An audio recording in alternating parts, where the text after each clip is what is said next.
has been described in other times on this floor. Mr. Speaker, this is an appropriate bill for Virginia, and I move the bill pass. Delegate from Arlington, Delegate Lopez.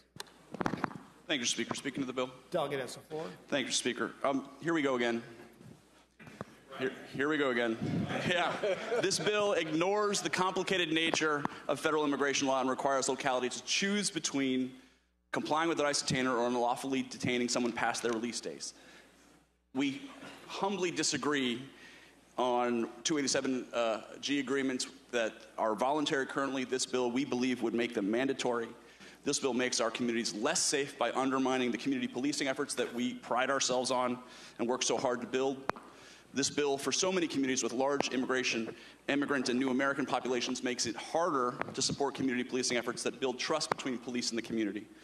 Just in my district alone, in 2017, the first 8 months of 2017, 75% decrease in the number of domestic violence reports in immigrant and new American communities. 85% decrease in the number of sexual violence reports from immigrant and new American communities.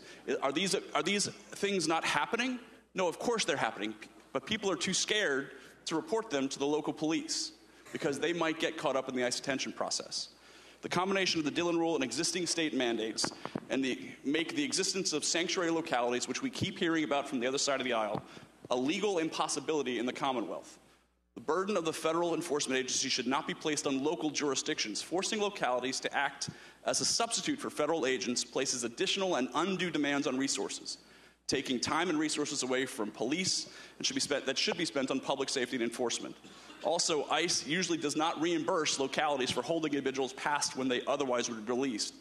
Ultimately, we all know that this bill is unnecessary, costly localities, and could make us less safe by undermining our community policing efforts.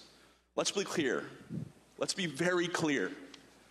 This bill is really about dog whistle politics, created to stoke fear of the other and division and the idea that those who are different, new Americans and immigrants, well, you're unwelcome.